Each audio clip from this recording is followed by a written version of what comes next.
សង្គ្រាមមិនដែលបញ្ចប់ដោយចែកដន្ឡើយសង្គ្រាមក៏មិនចប់ដោយសម្ដីអំពាវនាវឬសេចក្តីព្រមានតាមការទូត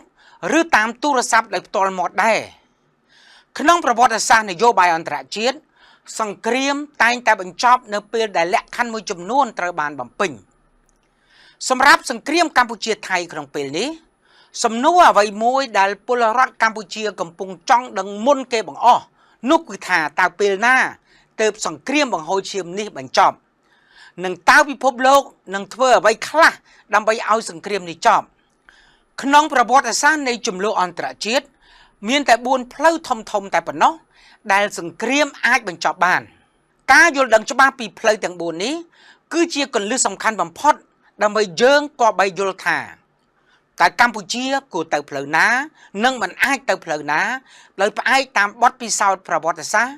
និងយុទ្ធសាស្ត្រធ្លាប់បំបត្តិសង្គ្រាមនៃប្រវត្តិសាស្ត្ររបស់ពិភពលោកផ្លូវទី1សង្គ្រាមចប់ដោយសម្ពាធអន្តរជាតិពិតប្រាកដនេះគឺជាផ្លូវមួយដែលអាចជួយបញ្ចប់សង្គ្រាមគឺនៅពេលដែលមហាអំណាចនិងសហគមន៍អន្តរជាតិមិនឈប់ត្រឹមតែការនិយាយអំពាវនាវឲ្យអត់ធ្មត់ប៉ុណ្ណោះទេប៉ុន្តែត្រូវចាប់ផ្ដើមធ្វើកិច្ចការដាក់សម្ពាធដោយជាក់ស្ដែងដើម្បីឲ្យភាគីឈ្លានពានបង់តម្លៃពិតប្រាកដទាំងផ្នែកនយោបាយសេដ្ឋកិច្ចនិងការទូតប្រវត្តិសាស្ត្រអន្តរជាតិបានបញ្ជាក់យ៉ាងច្បាស់ថាសង្គ្រាមនិងវិបត្តិនយោបាយធំៗមួយចំនួនបានបញ្ចប់ក្នុងផ្លូវទី1ដែលមានសម្ពាធអន្តរជាតិដ៏ពិតប្រាកដករណីនេះបានកើតឡើងយ៉ាងច្បាស់នៅក្នុងប្រទេសហ្សាប៊ីក្នុងវិបត្តិបាល់កង់ក្នុងដើមទសវត្សរ៍1990ដែលសង្គ្រាមនោះត្រូវបានបញ្ចប់នៅក្នុងឆ្នាំ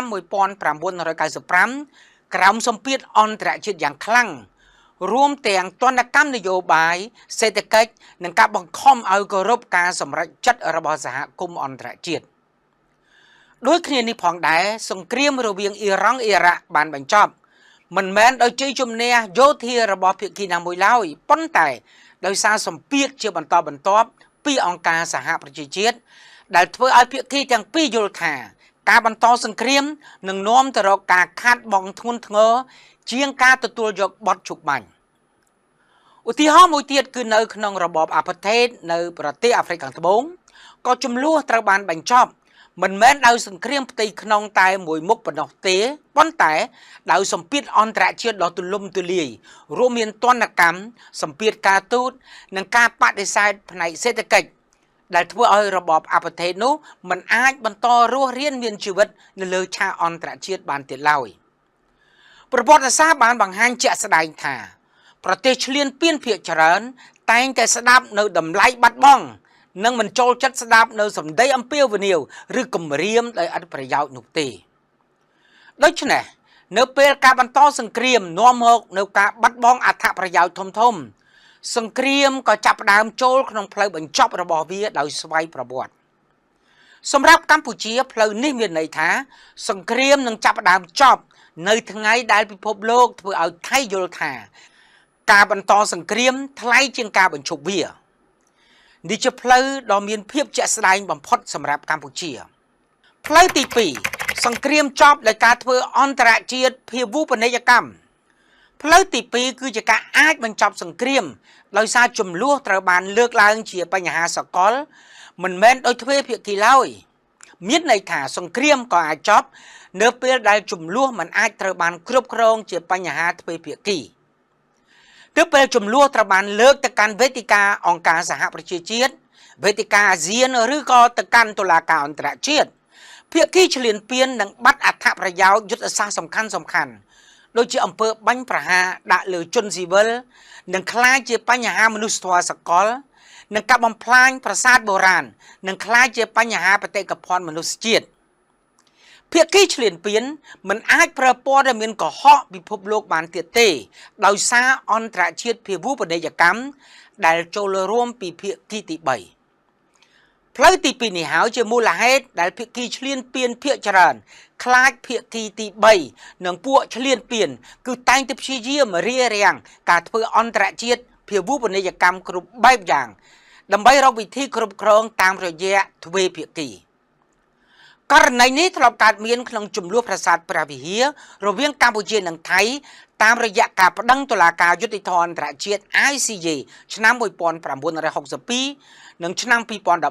2013ហើយក៏ធ្លាប់កើតមានផងដែរនៅក្នុងវិបត្តិចំនួនកូសូវូឆ្នាំ1998 1999ក្រោយការធ្វើអន្តរជាតិភាវូបនីយកម្មនិងក៏ធ្លាប់កើតឡើងនៅក្នុងប្រទេសទីម៉ូខាងកើត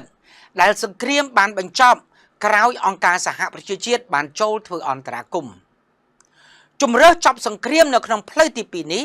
ជាមូលហេតុដែលថៃខ្លាចមានភាគីទី3ចូលមកជ្រៀតជ្រែកហើយថៃ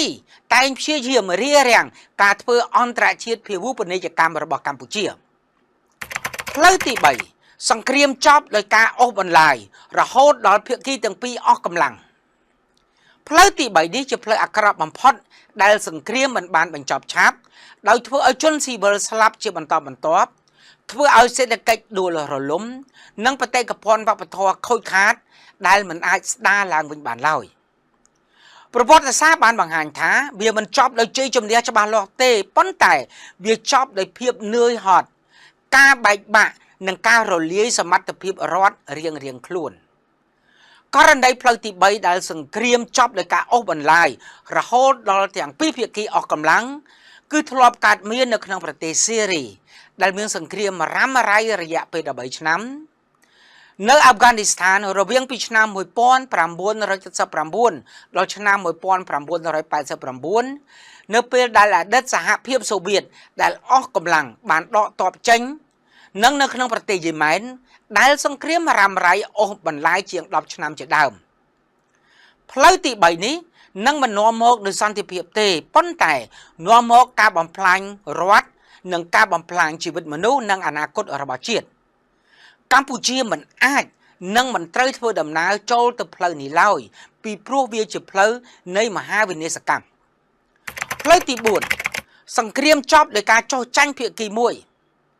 ផ្លូវនេះគឺជាផ្លូវនៃការបាត់បង់អធិបតេយ្យភាពនិងកិត្តិយសជាតិថៃអាចចោះចាញ់តែកម្ពុជាមិនអាចចោះចាញ់បានឡើយប្រជាជនកម្ពុជាបដិញ្ញាការធ្វើពលកម្មជីវិតដើម្បីអធិបតេយ្យជាតិនិងផ្លូវទី4នេះវាមិនមែនជាជំរើសសម្រាប់កម្ពុជាទេហើយក៏មិនមែនជាផ្លូវដែលខ្មែរធ្លាប់មាននៅក្នុងប្រវត្តិសាស្ត្រជាតិរបស់កម្ពុជាដែរកម្ពុជាមិនអាចចោះចាញ់និងក៏មិនអាចអនុញ្ញាតឲ្យជាតិរងវិនាសកម្មដើម្បីតែឈ្នះសង្គ្រាមដែរហេតុអ្វីបានជាកម្ពុជាមិនទៅកាន់ផ្លូវទី3និងទី4ចម្លើយស្ថិតនៅលើបទពិសោធន៍ប្រវត្តិសាស្ត្រដែលការបញ្ចប់សង្គ្រាមស៊ីវិលជិត30ឆ្នាំកន្លងមកក្រោមនយោបាយឈ្នះឈ្នះរបស់សម្ដេចអគ្គមហាសេនាបតីតេជោហ៊ុនសែនស្នាដៃធំបំផុតរបស់សម្ដេចគឺការបញ្ចប់សង្គ្រាមដោយមិនបំផ្លាញជាតិការអនុវត្តនយោបាយឈ្នះឈ្នះនិងការរក្សាអធិបតេយ្យភាពគណៈសន្តិភាពនៅតែរក្សាបានយុទ្ធសាស្ត្ររបស់សម្ដេចតេជោមិនមែនជាយុទ្ធសាស្ត្រចោះចាញ់និងមិនមែនជាយុទ្ធសាស្ត្រដឹកនាំប្រទេសទៅរកវិនាសកម្មឡើយ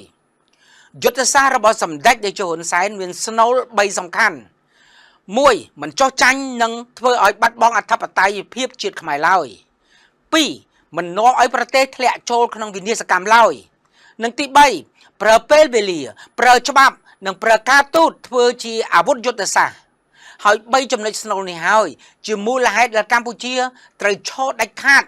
នៅផ្លូវទី1និងផ្លូវទី2តែប៉ុណ្ណោះដើម្បីការបញ្ចប់សង្គ្រាមក្នុងសេចក្តីសន្និដ្ឋានសង្គ្រាមនេះតែនឹងចប់នៅពេលណាសង្គ្រាមកម្ពុជាថៃមិនអាចបញ្ចប់បានដោយពាក្យសន្យាឬសេចក្តីថ្លែងការណ៍ត្រឹមតែមាត់នោះឡើយវានឹងបញ្ចប់នៅថ្ងៃដែលភាគីឈ្លានពានចាប់ផ្ដើមបង់តម្លៃពិតប្រាកដសម្រាប់អំពើឈ្លានពានព្រៃផ្សៃរបស់ខ្លួនទាំងផ្នែកនយោបាយការទូតនិងសេដ្ឋកិច្ចសង្គ្រាមនេះនឹងចប់នៅពេលដែលពិភពលោកឈប់នៅស្ងៀមហើយចាប់ផ្ដើមអនុវត្តទូនីតិនិងកាតព្វកិច្ចរបស់ខ្លួនយ៉ាងជាក់ស្ដែងជាពិសេសសហរដ្ឋអាមេរិកនិងអាស៊ានដែលមិនអាចបណ្ដោយឲ្យតម្លៃនិងកិត្តិយសនៃកិច្ចព្រមព្រៀងសន្តិភាពក្រុងកូឡាឡាំពួរត្រូវបានជន់ឈ្លីនិងរំលោភបំពានដោយប្រទេសថៃឈ្លានពានបានទៀតឡើយសង្គ្រាមនេះវានឹងចប់ នៅពេលដែលមានយន្តការភាគីទី3ធ្វើការដោយពិតប្រាកដក្នុងការត្រួតពិនិត្យនិងធានាការអនុវត្តបទច្បាញ់មិនមែនជាក្រដាស់គ្មានអំណាចប៉ុន្តែជាបទច្បាញ់ដែលមានការត្រួតពិនិត្យអន្តរជាតិប្រកបដោយប្រសិទ្ធភាពហើយសង្គ្រាមនេះនឹងត្រូវបញ្ចប់នៅពេលដែលការវាយប្រហារដាក់លើជនស៊ីវិលនិងលើបេតិកភណ្ឌវប្បធម៌ជាតិនិងអន្តរជាតិត្រូវបានកំណត់យ៉ាងច្បាស់ថាជាអំពើដែលមិនអាចអត់ឱនឲ្យបានឡើយទាំងក្នុងទ្រឹស្ដីនិងនៅក្នុងការអនុវត្តដូច្នេះសំណួរថាតើពេលណាទើបសង្គ្រាមចប់មិនមែនជាសំណួរដែលកម្ពុជាត្រូវឆ្លើយតែម្នាក់ឯងទេវាជាសំណួរដែលពិភពលោកទាំងមូលត្រូវឆ្លើយមិនមែនដោយពាក្យសម្ដីប៉ុន្តែដោយសកម្មភាពជាក់ស្ដែង